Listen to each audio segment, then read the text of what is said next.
Welcome back to the channel and in today's Celtic FC news. Well, for weeks and weeks and weeks have we been getting linked with everybody.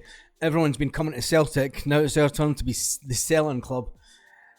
Where do we start? It looks as if Juranovic will be sold to an Italian team for 7 million. The way it's going, we've been bringing in players. We brought in a couple of players from Japan. We brought them in on loan with the view to buying in the summer. Seems to be the way that the Celtic manager does things. It allows people. I can't see it being a loan. Surely not. It has to be wide off the mark. We'll have to be selling him. And surely, if he was going to go for 7 million, that would start a bidding war down south. I mean, they would pay that all day long just to get the player. Anyway, moving on from the Gigi's transfer latest, we then go on to Daizen. Daizen is meant to be getting scouted by Southampton, and people are saying if Southampton come calling, will he jump ship for the money? Because the money that would be offered down there would probably be on about 50-60 grand a week. Personally, I don't think the Japanese boys will do.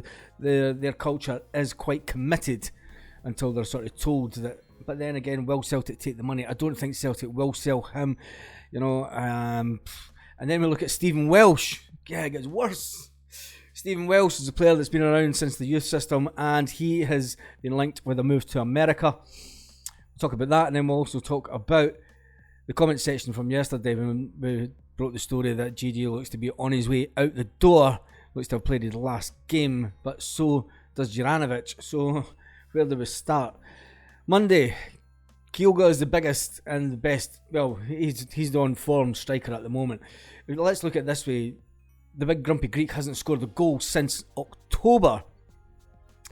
Since the game in the Champions League. He hasn't chipped in much this season. He's not been given a lot of game time. He was complaining about the fact that he wasn't getting put on until the last sort of 5-10 minutes of a game.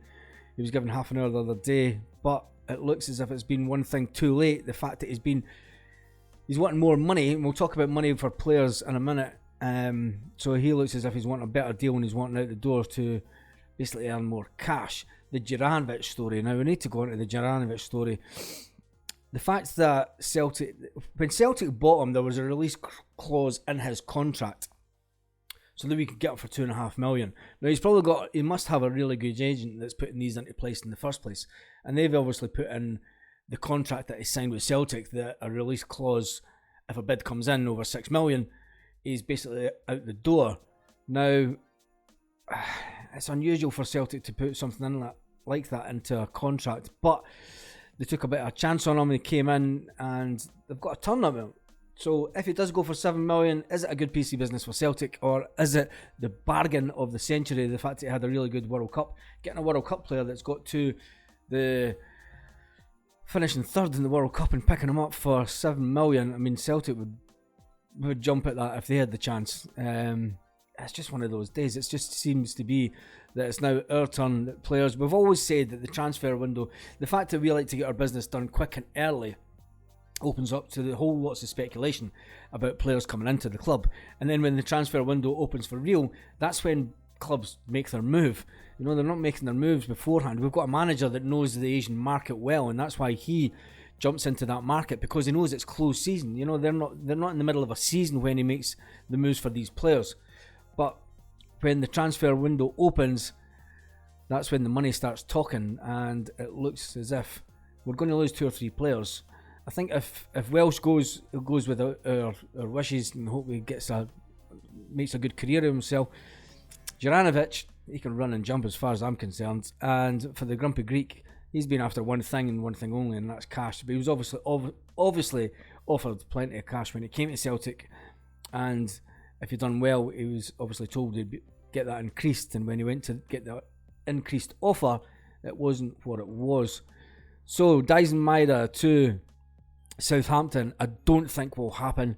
The chance to play in front of 60,000 fans every week to then go to Southampton, I don't think he's the type of guy that will take that jump. I think that money isn't the biggest motivator with the Japanese lads. I think it's more about career and prestige, if you like. The fact that they're still going to have Champions League football, for me, would keep me at Celtic anyway. So Sky Sports are coming out with that link for Southampton.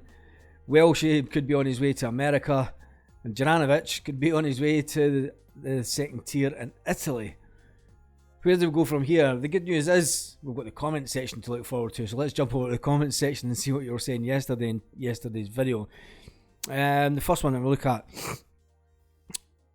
Gabby Mully says Celtic will miss Gigi terribly when he goes. I hope he doesn't end up costing us the league points. I don't think he'll cost us league points. Glentoran and Celtic till I die. I don't think he'll cost us league points. I mean, he's never scored since October, and we are still 9 points clear, top of the league and looking down on the Rangers. Northern Soulboy says, I still believe that Gigi is our best striker. I believe so too when he's on his game, but he's just not been given the time, which is unfortunate. Definitely it gives defences something to think about. If he's gone, I wish him well. He'll keep the faith. Groove Chapter says, Grumpy in the J League. I reckon that would be fascinating to watch if it transpired. Either way, I'm hoping for great outcomes for all concerned, aren't we all? And then Matthew says, if Gigi leaves us for Japan, I'll officially never watch football again. So we're going to highlight this comment. I'm actually going to pin it to the top so we can find it again. I'm going to pin that live on here. I'm going to pin that. So if it does go, you're never watching a game again. Anne Armstrong says, so infuriated even by this. They can think of nothing else but cash. How to spend our money, how we spend our money following Celtic. Anyway, Gara6283 says if Big Gigi wants to leave, it's his choice, but how many players have done that and wish they never did? The grass isn't always greener on the other side. That was one thing that Scott Brown used to always say to players. The amount of players that had phoned Scott back up a few months later and said, I wish I'd never left Celtic. And that's why you had the likes of Brownie in that state at the club for years. And it's not always greener on the other side. You can go and get money, but as Brown says, what would you rather, sit back at the end of your playing career and say, look at my medals, or are you going to look back and say, look at the pot of cash that I've got, but I never really won anything in football? That's the way that the modern football player goes, I'm afraid. It is a short career, and they seem to be chasing the cash and the Instagram fame. And on that note, we'll call it a day for today's video. Celtic FC news is that there's 3 players that could be on their way out the door in the next week. How will we cope?